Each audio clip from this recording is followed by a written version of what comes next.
bonjour tout le monde.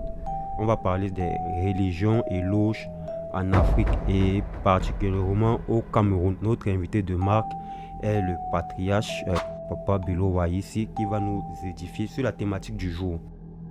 Bonjour patriarche. Bonjour. Oui, comment allez-vous? Oui, ça va très bien.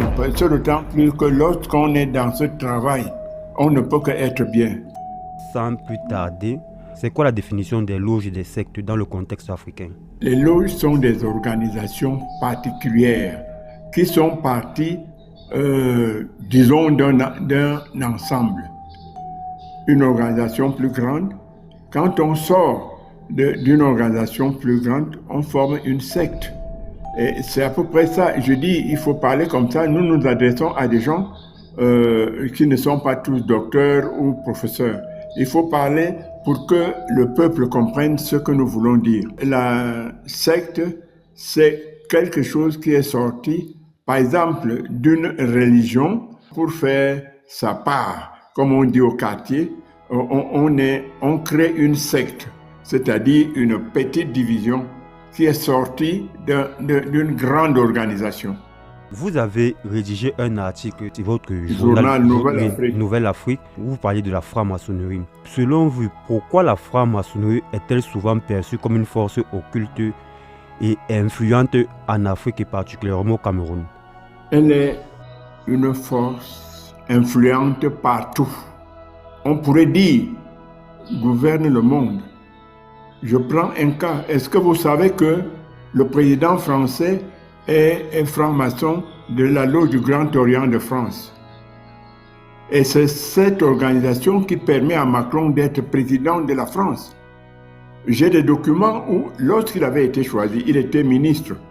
Il est allé au groupe de Bilderberg trahir Hollande pour dire que Hollande ne peut pas faire avancer la France. Donc, Hollande ne traitait pas la France conformément aux intérêts de la franc-maçonnerie. Et on a donc fait une conférence au cours de laquelle M. Macron soutenait, la question était posée, si le capitalisme peut faire évoluer le monde. Évidemment, il a eu ses arguments, mais de toute manière, il a été choisi pour être président de la France. Et finalement, il l'a été. Ce que je dis là, j'ai des documents dessus. Les noms de ceux qui ont assisté à la fameuse conférence de M. Macron. La franc-maçonnerie est un problème parce que de manière simple, on va développer après. Lorsque naît la franc-maçonnerie, elle n'a pas été créée pour le développement de l'Afrique. J'ai l'habitude de dire, de parler de la conférence de Berlin.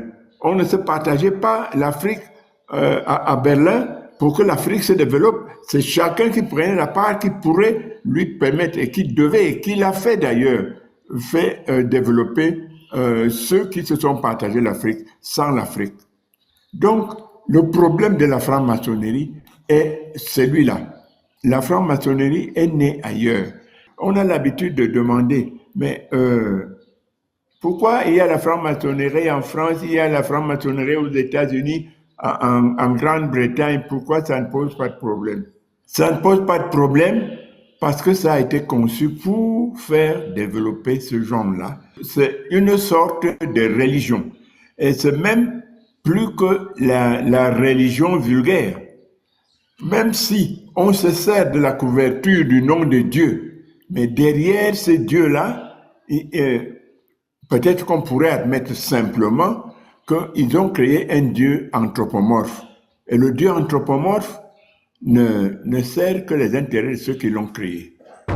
Le véritable créateur est ailleurs.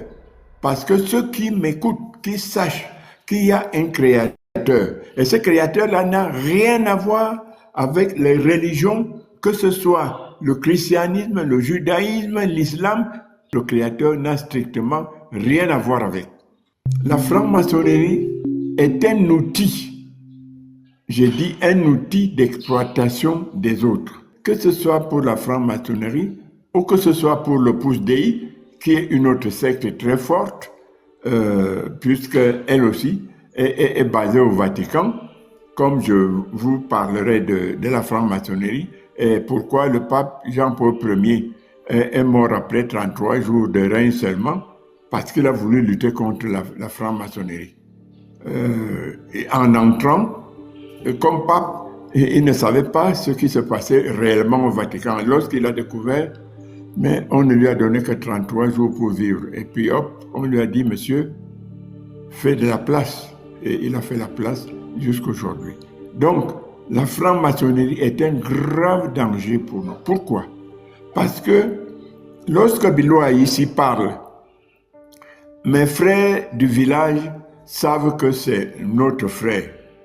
Mes citoyens du Cameroun disent que c'est notre frère, c'est notre concitoyen. Mais on ne peut pas être franc-maçon et être citoyen d'un autre organisme. Ce n'est pas possible. Parce que des engagements solennels sont pris. Donc, quand je dis que la franc-maçonnerie est dangereuse, elle est dangereuse en Afrique parce qu'elle exclut les non-francs-maçons. Et j'en suis une victime, moi qui parle, et je peux apporter des preuves, c'est assez documenté. Et ensuite, il faut dire une chose. Ce que les francs-maçons savent, et même ceux du Cameroun, et il y en a beaucoup, ils ne le disent pas au peuple. Lorsque vous lisez, par exemple, le livre Jésus ou le mortel secret des Templiers, vous vous rendez compte que on ne badine pas là-bas. La sanction, c'est la mort. Et ensuite, on s'engage pour obéir perenne à cadavre. Comme je dis à l'Opudei, on obéit comme un cadavre. À qui? Au grand chef, c'est-à-dire au patron. À partir du moment où le patron n'est pas en Afrique, vous pensez que le patron qui se trouve ailleurs va travailler pour l'Afrique? Dites-moi un peu, si on quitte le franc CFA, si on défend véritablement notre pétrole, si on défend véritablement notre or, notre coltan, notre cuivre et notre bois, ces pays qui se disent développés vont vivre de quoi? De rien du tout. C'est pour cela que la franc-maçonnerie a été installée hors de son lieu de naissance. Et c'est ça le danger. Mais le grave danger chez nous est le suivant. Lorsque je parle comme ça, tous les francs-maçons camerounais sont sur mon dos. Une idéologie comme celle-là, je m'y opposerai toujours et j'apporterai des éléments qui permettent que des Camerounais normaux, des Africains normaux puissent s'opposer à la franc-maçonnerie. Parce que lorsque vous lisez un livre comme celui que je viens de citer tout à l'heure, Jésus ou le mortel secret des Templiers, lorsque les Templiers ont découvert qui était Jésus, on les a tous éliminés. Parce que Jésus est né comme tout enfant. C'est-à-dire que sa maman avait un mari et le mari a le nom dans le livre de Robert Ambelin, dont je viens de citer le titre, Jésus ou le mortel secret des Templiers. Un livre, 400 pages de documents. Il donne le nom du père biologique de Jésus. Et il donne les noms des frères puis nés de Jésus. Non parce que les pasteurs incultes et les prêtres vous disent non, quand on dit les frères de Jésus, ce sont ses cousins. Ce n'est pas vrai. Parce que ce qu'on appelle Bible ou les Saintes Écritures, ce livre a été écrit en latin, il n'a pas été écrit en hébreu ni en la langue de Jésus, non. Et lorsque vous avez les textes originaux qui sont en grec, vous avez la preuve par 9 que les frères de Jésus étaient des frères nés de Marie et de son mari. Pourquoi? Parce que en latin, frère et cousin, il n'y a pas de confusion. On dit anepsio et isolfo. Donc, il n'y a pas de confusion possible. Jésus est bien né comme naissent tous les enfants. Mais on nous a imposé un Dieu, donc ce Jésus. Ce n'est pas le cas. Ce Jésus-là sert les intérêts de ceux qui l'ont inventé. Et c'est pour cela que si on ne comprend pas que des gens vous disent oui, il faut accepter que les gens aient leurs croyances. Il y a des croyances qui vous obligent à vivre selon elles. Et la franc-maçonnerie est de celle-là. C'est la franc-maçonnerie qui a développé la France. C'est la franc-maçonnerie qui a développé les États-Unis. Mais pourquoi elle ne nous développe pas? J'ai donné la réponse. Parce qu'elle n'a pas été faite pour notre développement. Elle a été créée pour satisfaire des intérêts qui ne sont pas les nôtres. Et ensuite, les francs-maçons africains n'acceptent pas quelqu'un qui n'est pas leur frater. Si tu vas demander du travail dans une entreprise où le patron est franc-maçon, il va savoir quel est ton parrain. Dites-moi, quelles sont les valeurs de la franc-maçonnerie qui sont conformes aux valeurs africaines? Rien. Il n'y a aucune. Nous n'avons pas la même cosmogonie. Nous n'avons pas les mêmes valeurs. Nous n'avons pas les mêmes us et coutumes. Nous n'avons pas les mêmes ancêtres. Lorsque j'entends des gens dire le Dieu d'Isaac, le Dieu d'Abraham, le Dieu de Samuel, je dis ok, est-ce que vous avez entendu là dire le Dieu de Biloa ici? Non. Parce que chaque peuple a une entité supérieure qui permet aux gens de prendre de l'énergie pour réaliser un certain nombre de choses. Mais nous n'avons rien. On vous parle d'un Jésus qui serait mort et qui est ressuscité, il est monté au ciel. Mensonge grossier. Mais ça, ce sont des petites réflexions, j'allais dire, de simple bon sens qui permettent de comprendre pourquoi on peut être contre la franc-maçonnerie. Parce que la franc-maçonnerie, c'est notre exploitation. C'est pour cela que les choses ne vont pas chez nous. On se demande comment l'Afrique, avec toutes les richesses, peut-elle être aussi pauvre? En tout cas, peut-elle avoir des habitants aussi pauvres? Mais on n'a qu'à comprendre ce que je dis là. Il est évident que ces choses-là ne nous concernent pas. Ces choses ne nous concernent pas. Le prêtre qui vient dire la messe, regardez-moi la connerie. Vous voyez comment sont habillés les prêtres? Mais vous pouvez me dire pourquoi les prêtres sont habillés comme ça? Est-ce que c'est comme ça que les Africains s'habillaient? Non. Nous imitons tout, nous importons tout. Alors, notre déracinement est déjà un très grave, j'allais même dire le problème fondamental. Nous allons revenir sur un petit point. Vous avez parlé de franc-maçonnerie, de valeurs contraires à celles des Camerounais et des Africains en général. Quelles sont les valeurs que promeut la franc-maçonnerie? Vraiment, si la franc-maçonnerie faisait la promotion des valeurs qui sont conformes aux nôtres, il n'y aurait pas de problème. Je crois tous les Camerounais qui essayent de se cultiver ont lu le livre du professeur Titi Sédoua. Méditation de prison, tel est le titre.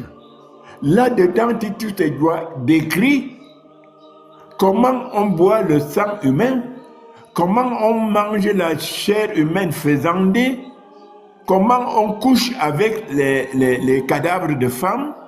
J'ai dit dans un livre qui n'a jamais été contesté, il ne pouvait d'ailleurs pas être contesté, puisque Tuflé-Joie est le patron de la Rose-Croix au Cameroun.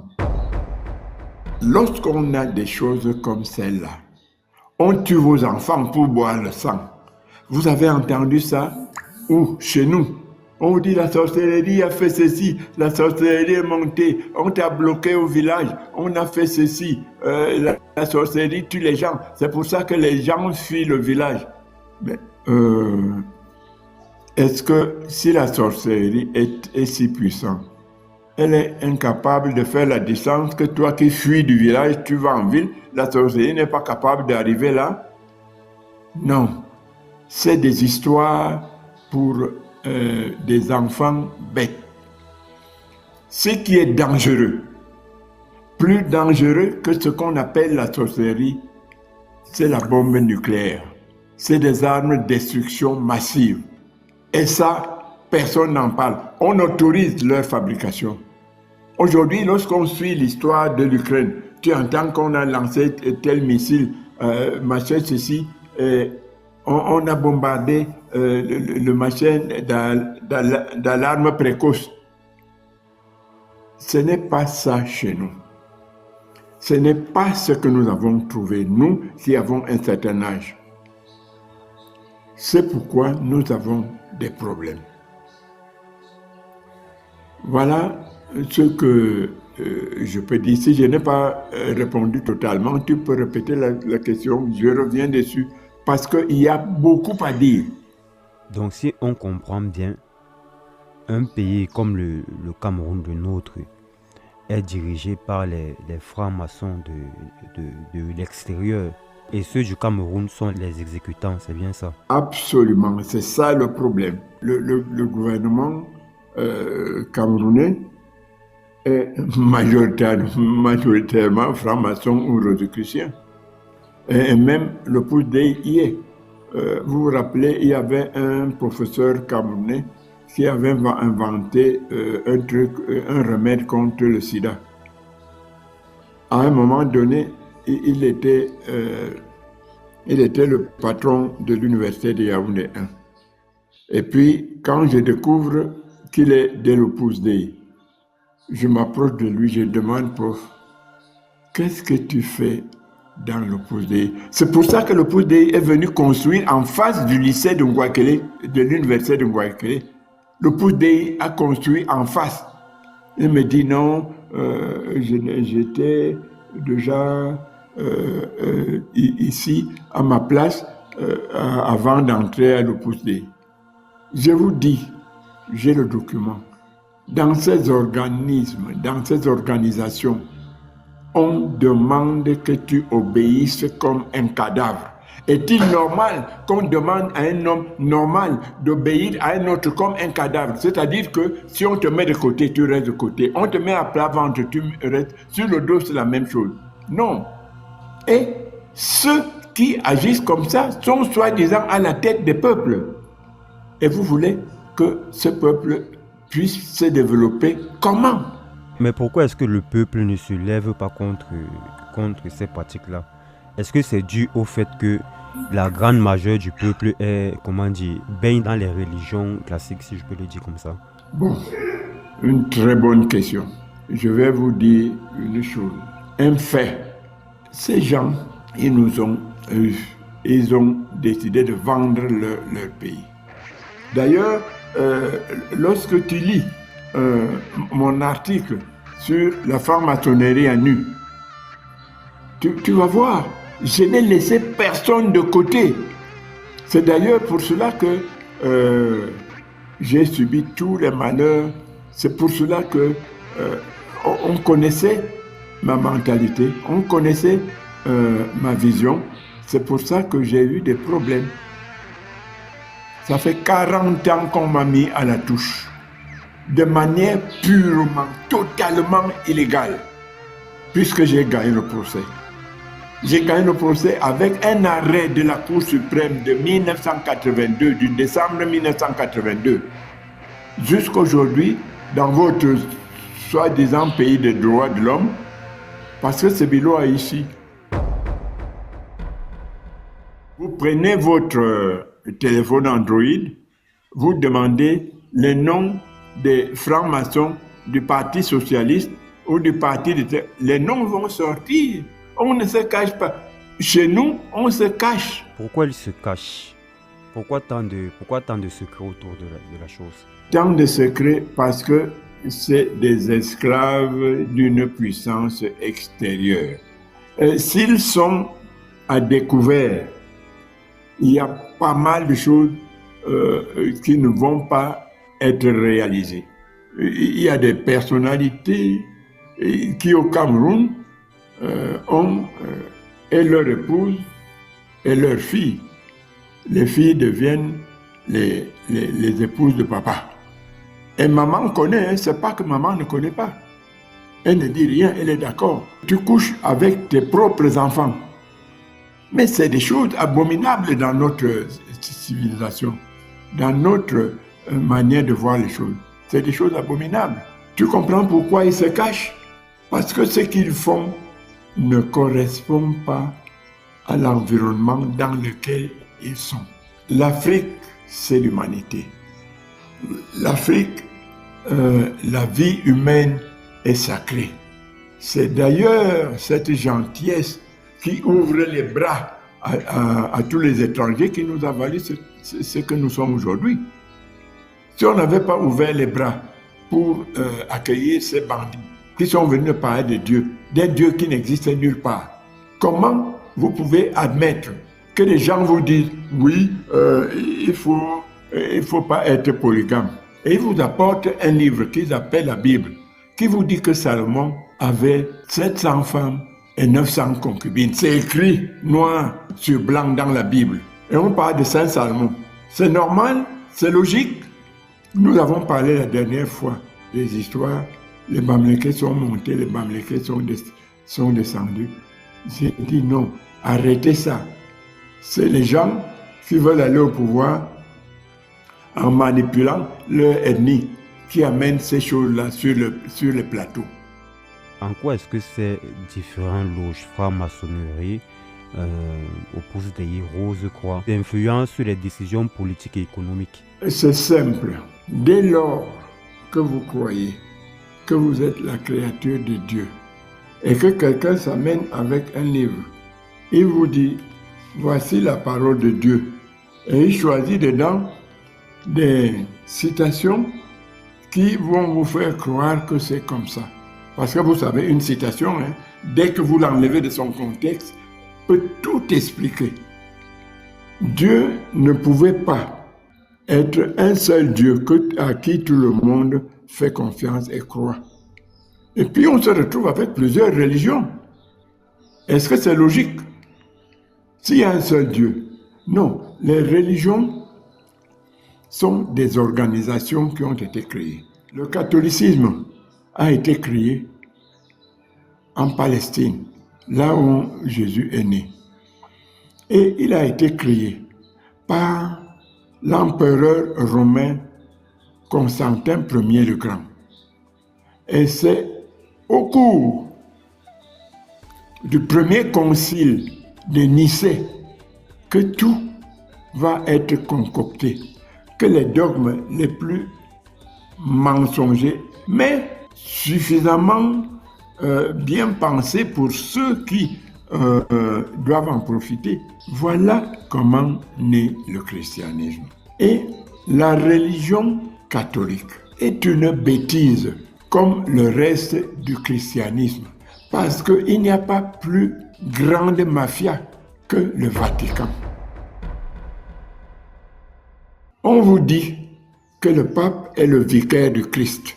Vous voyez, le pape est déjà Dieu. On dit sa sainteté. Et lorsqu'un pape meurt, on le canonise encore. Mais dites-moi, il y a quelque chose qui ne va pas souvent dans la tête de ces gens. Vous canonisez un saint, c'est-à-dire qu'il va être 2 fois saint, Personne n'a le temps de réfléchir à ça hein, parce que c'est devenu une habitude, c'est même un réflexe. Non. Les religions sont des fabrications humaines. J'ai dit, cherchez les décisions du concile écuménique, du premier concile écuménique de Nicée, de l'an 325. Et vous allez avoir tout. C'est là qu'on a fabriqué les dogmes.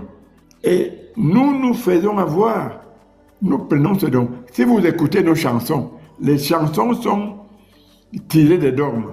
Or, lorsque tu chantes, tu ne sais pas que tu ancres en toi ce que tu dis. À partir du moment où les chansons religieuses, généralement, c'est des dogmes, mais nous devenons des simples moutons de panurge. On suit, on n'a plus le temps de réfléchir. Et c'est ça le véritable problème des religions. Bonjour, le patriarche. Déjà du fait que il y en a qui sont conscients que la religion est réellement la création humaine, mais étant donné qu'en Afrique, nous vivons beaucoup dans la précarité, dans la misère, la pauvreté totale, qu'est-ce que vous nous suggérez comme quelque chose que nous pouvons saisir donc pour avoir espoir? Parce que moi, je constate que la religion, Dieu nous permet d'espérer, de penser que les choses vont changer, que ça ira. Donc, pour ne pas se suicider, pour ne pas dire que tout est fini, on croit en un Dieu qui viendra avec un miracle. Vous pensez qu'on peut remplacer quoi pour que l'Africain continue à espérer à un futur meilleur? C'est ma question. Réponse simple, brève, mais je vais développer. Nous devons rentrer dans nos racines. Sinon, on va continuer à nous exploiter. Nous sommes pauvres parce que nous voulons être pauvres. On a accepté d'être pauvres. Regardez l'image qu'on donne. On vous dit que ces gens, les hommes de Dieu, c'est les bergers. Bon, quand on parle de bergers, ce qu'il y a au troupeau, bon, qui mange l'autre? C'est le berger qui finit par manger sa chair, le mouton. Ah, vous avez la réponse. Le Dieu qui nous ont amenés n'existe nulle part. C'est pour ça que nous avons raison. Ils nous ont amené ce Dieu pour nous dire que, oh, écoutez, même si vous êtes pauvre dans cette vie, vous serez riche après la mort. Pourquoi eux n'attendent pas la mort pour être riches? La richesse existe ici, a été créée par le Créateur, ce que j'appelle le Père-Mère de toutes choses, a été créée pour notre usage. On avait un évêque, Monseigneur Jean-Zois. Un jour, il demande aux gens, je vous entends souvent prier, je ne veux pas la richesse, je veux seulement la conversion. Il leur dit, mais dites-moi alors, la richesse, Dieu l'a créée pour qui? C'est pour nous et nous devons en bénéficier. Ceux qui ne veulent pas qu'on en bénéficie, ils mettent à la tête de nos États des hommes liges. Je vous donne un cas qui concerne mon pays. Le consulat de France est construit à Douala sur plus de 28 hectares. Et le Cameroun a donné ce terrain par bail amphithéotique de 99 ans à la France. Vous savez ce que la France nous paye pour ça? Non. Un franc symbolique. Vous vous rendez compte? Demandez ce que nous payons là où il y a notre ambassade en France. Ça, je ne fais pas de reproche à la France. Le reproche que je fais, mais c'est de venir chez nous, prendre 28 hectares pour un franc symbolique pour 99 ans, par bail amphithéotique. C'est pas normal. Voilà pourquoi nous sommes pauvres. Nous sommes pauvres parce que les autres prennent notre richesse. Je vous ai dit, le Cameroun a tout. La réponse, elle est claire. Hein. Maintenant, vous avez dit qu'il faut retourner à nos cultures. Est-ce que nos cultures, nos traditions, ça ne sera pas aussi des dogmes, ça sera pas aussi comme des religions plus tard, puisqu'il y a toujours des gens qui se font passer pour des initiés, qui maîtrisent la spiritualité africaine. Ils racontent aussi les trucs que peut-être ils ont lus dans la Bible, mais ils ramènent dans le contexte africain. Est-ce que c'est vraiment nécessaire de suivre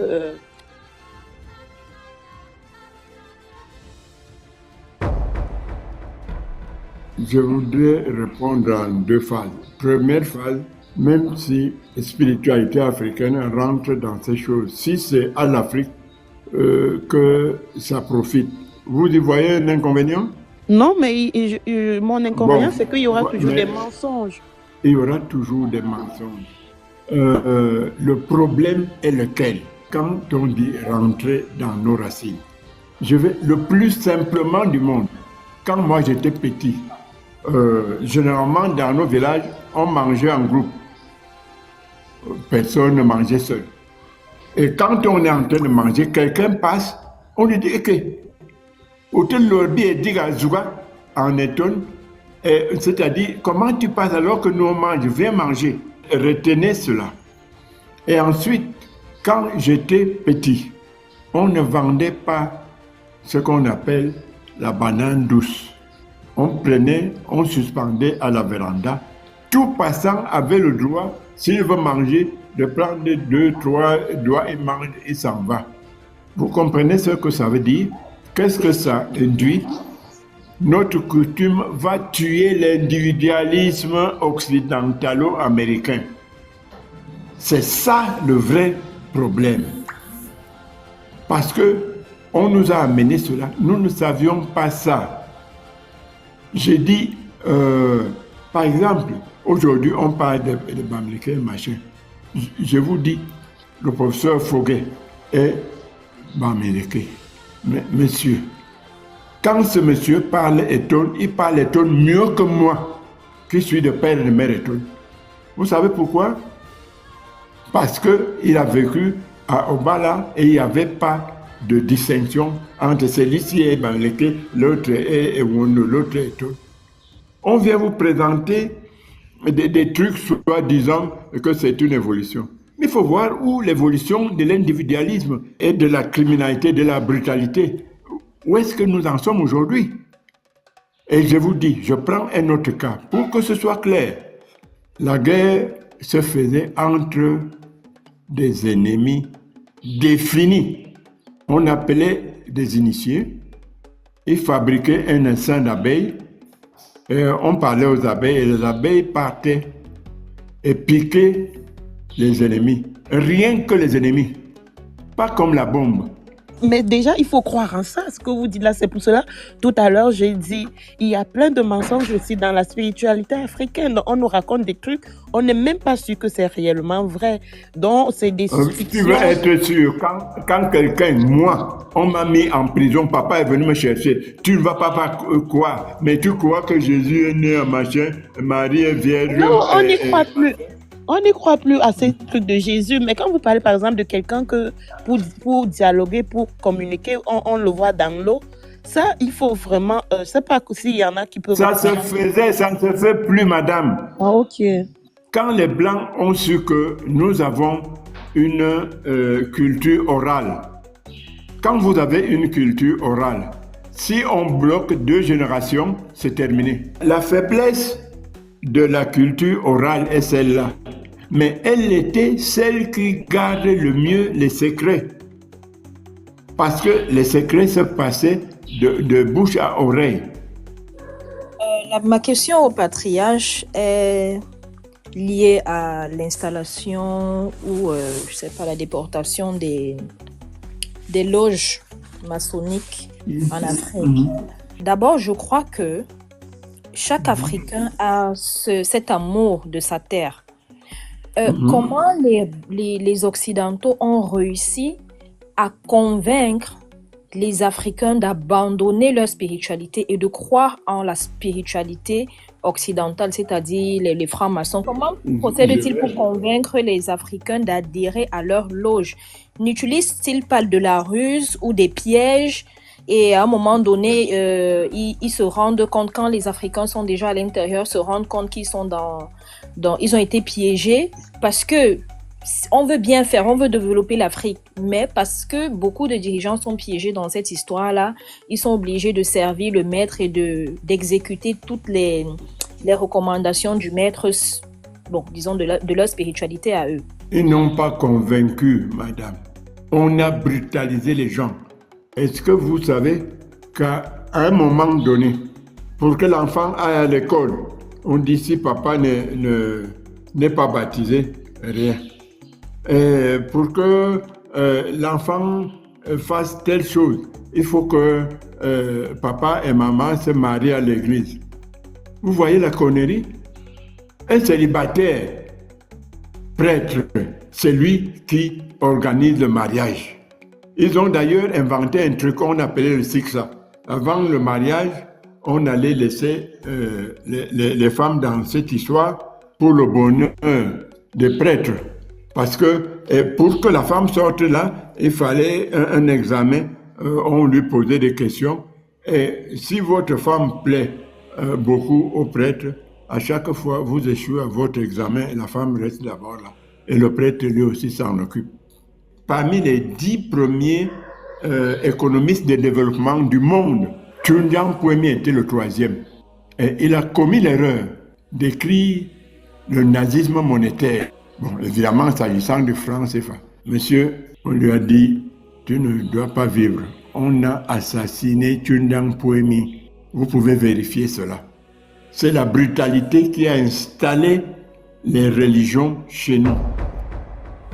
Parce que vous vous rendez compte, quand ils sont arrivés, nous avons pensé qu'ils parlaient d'une véritable divinité, mais c'est plus tard qu'on va se rendre compte que la divinité en question, c'est la leur.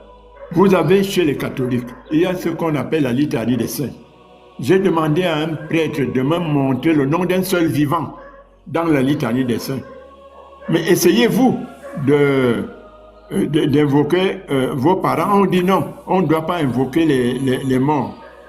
Mais monsieur, est-ce que les chrétiens savent que partout il y a une basilique, partout il y a une grande chapelle, on enterre un os d'un soi-disant saint? Et lorsque le Bamileke prend le crâne de son papa, ça devient la sorcellerie. Au Cameroun, on a un ministre qui a déclaré dans les médias qu'il va faire la guerre aux églises de réveil, qu'il va les fermer tous. Est-ce que vous pensez que c'est juste un moyen pour distraire la population, ou bien il va vraiment le faire? Est-ce qu'il a les moyens de le faire? Ça, c'est la première question. Et la deuxième question, c'est on a aussi une avocate qui a été convoquée par le préfet de sa région. Elle fait la promotion et elle défend, on va dire, les contre-valeurs africaines. Est-ce que vous pensez que cette dame... J'ai déjà fait un débat avec elle. Est-ce que cette dame est une agent maçonnique ou elle fait partie de ces loges? Oui, j'ai eu le débat avec cette dame dont je ne veux pas prononcer le nom. Et elle était accompagnée de celui qu'on appelle Juan, qui souvent aussi encourage ces choses-là. Non, je vous le dis ici, en Mondo Vision, j'ai écrit à Tanganji, j'ai dit merci, va de l'avant. C'est le seul moyen pour que l'Afrique sorte de la servitude. Mais pourquoi est-ce qu'on doit accepter l'installation des religions étrangères chez nous? Pourquoi? Ce que Atanganji fait, si on peut même pousser plus loin, ce serait bien.